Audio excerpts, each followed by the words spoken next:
जय मसीह की दोस्तों, मैं आप सभी को इस बाइबल अध्ययन के सही शिक्षा में स्वागत करता हूं। इस वीडियो में आप रोमियो की पत्री 1 अध्याय 8 पद से लेकर 15 पद तक गहराइयों से भरी शिक्षा का महत्वपूर्ण बातों को सीखोगे। 1 अध्याय 8 पद से लेकर 15 पद में प्रेरित पौलुस अपनी घनिष्ठता को स्थापित करता है। 8 पद से लेकर 12 पद में प्रेरित पौलुस का धन्यवाद और प्रार्थना को पढ़ते हैं। रोमियो के विश्वासियों का विश्वास सारे जगत में चर्चा का विषय बन गया था। 8 पद में पढ़ते हैं कि रोमियो के विश्वासियों का विश्वास का चर्चा सारे जगत में फैल रहा था। कहने का मतलब है कि उन सारे आसपास के प्रांतों में उनके मसीही गवाही फैल रहा था। 9 से लेकर 10 पद में पौलुस अपने मन को जाहिर करता है, इस बात को बताने के लिए कि वह नित्य अपने प्रार्थनाओं में उन लोगों को स्मरण करता है, और इसके साथ इस बात को भी जाहिर करता है कि वह उन लोगों से मिलना चाहता है। और इस बात को प्रेरित पौलुस हल्के में नहीं कहता, बल्कि वह परमेश्वर को साक्षी रखकर कहता है कि परमेश्वर मेरा गवाह है। 11 और 12 पद में प्रेरित पौलुस अपने उद्देश्यों में से एक उद्देश्य को सामने प्रस्तुत करता है कि क्यों वह उन लोगों से मिलना चाहता है। 11 पद में वह कहता है कि मैं तुम्हें कोई आत्मिक वरदान दूं। तो इसका मतलब क्या है? क्या यह प्रेरित पौलुस है जो विश्वासियों को आत्मिक वरदान देता है? नहीं, कदापि नहीं। इसी बात को प्रेरित पौलुस 12 पद में स्पष्ट करता तथा समझाता है कि हम उस विश्वास के द्वारा जो मुझ में और तुम में है एक दूसरे से प्रोत्साहन पाए।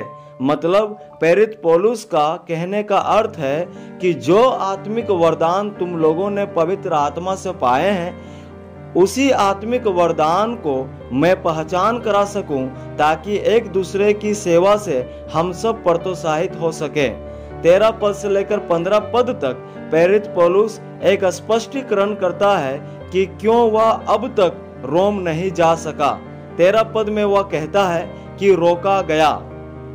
शायद पौलुस को उस प्रकार से परिस्थितियां नहीं हुए होंगे जैसे कि वो जा सके। परमेश्वर का एक अपना समय था प्रेरित पौलुस को रोम भेजने के लिए। 13 पद के अनुसार हमें यह सीख मिलती है कि हमें तब तक उस जगह में नहीं जाना चाहिए जब तक परमेश्वर हमें अनुमति नहीं देता। 14, 15 और 16 में प्रेरित पौलुस सुसमाचार के प्रति एक बहुत ही सुंदर भरा हृदय को उंडेलता है। आप इन बातों को ध्यान दें। वह अच्छी तरह जानता है कि सुसमाचार कोई हल्के में लेने वाली बात नहीं है, क्योंकि यह सुसमाचार मनुष्य के अनंत काल का जीवन और अनंत काल का मृत्यु तय करती है। और ये सारे बातें मनुष्य जाति के विश्वास और अविश्वास पर निर्भर करता है। 14 पद में वह कहता है कि वह सुसमाचार सुनाने के लिए कर्जदार है। यूनानियों के लिए, अन्य भाषियों के लिए, बुद्धिमानों के लिए, निर्बुद्धियों के लिए, मतलब कि हर प्रकार के वर्गों के लिए वह सुसमाचार सुनाने के लिए कर्जदार है। और 15 पद के अनुसार वह सुसमाचार सुनाने के लिए भरसक तैयार है। जब से प्रभु यीशु ने उसे दमिश्क के सड़क पर दर्शन दिया, तब से वह तैयार है प्रभु के लिए कुछ भी करना। प्रेरितों के काम 9 अध्याय 6 पद में वह कहता है, प्रभु तू क्या चाहता है कि मैं तेरे लिए करूं? वह तैयार है कुछ भी करने के लिए। आइए देखते हैं कि प्रेरित पौलुस किन किन चीजों के लिए तैयार है। पहला, वह सेवा तथा सुसमाचार का प्रचार प्रसार के लिए तैयार है, 1 अध्याय 15 पद के अनुसार। दूसरी बात, वह सुसमाचार के लिए दुख उठाने के लिए भी तैयार था, प्रेरितों के काम 21 अध्याय 13 पद। और तीसरी बात, वह सुसमाचार सुनाने के लिए मरने के लिए भी तैयार था, 2 तीमुथियुस की पत्री 4 अध्याय 6 पद। 16 पद में वह कहता है कि वह सुसमाचार सुनाने से नहीं लजाता। 16-17 पद को पढ़ते हैं।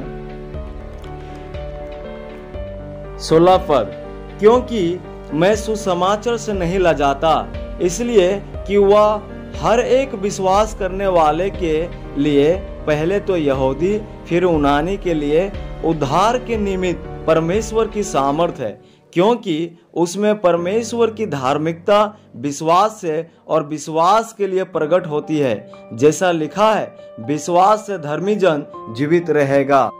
वर्ष 16 और 17 पूरे रोमियो की पत्री का मुख्य विषय वस्तु की आयतें पद हैं। इसी 2 पदों के आधारित प्रेरित पौलुस ने पूरे रोमियो की पत्री को लिखा है। क्यों? पौलुस कहता है कि वह सुसमाचार सुनाने से नहीं लजाता।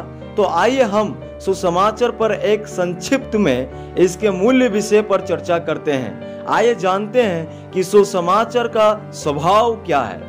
तो सुसमाचार का स्वभाव परमेश्वर का सामर्थ्य है। सुसमाचार का लक्ष्य क्या है? तो सुसमाचार का लक्ष्य उद्धार के लिए है। सुसमाचार का विस्तार क्षेत्र और शर्त क्या है?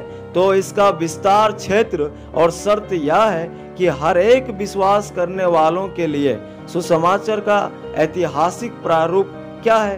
तो पहले तो यहूदी फिर यूनानी के लिए, मतलब कि सारे प्रकार के लोगों के लिए। सुसमाचार में प्रकाशन क्या है? तो सुसमाचार में प्रकाशन परमेश्वर की धार्मिकता है। सुसमाचार का सिद्धांत क्या है? तो सुसमाचार का सिद्धांत विश्वास से और विश्वास के लिए। सुसमाचार की निश्चयता क्या है? जैसा कि लिखा है कि विश्वास से धर्मी जन जीवित रहेगा।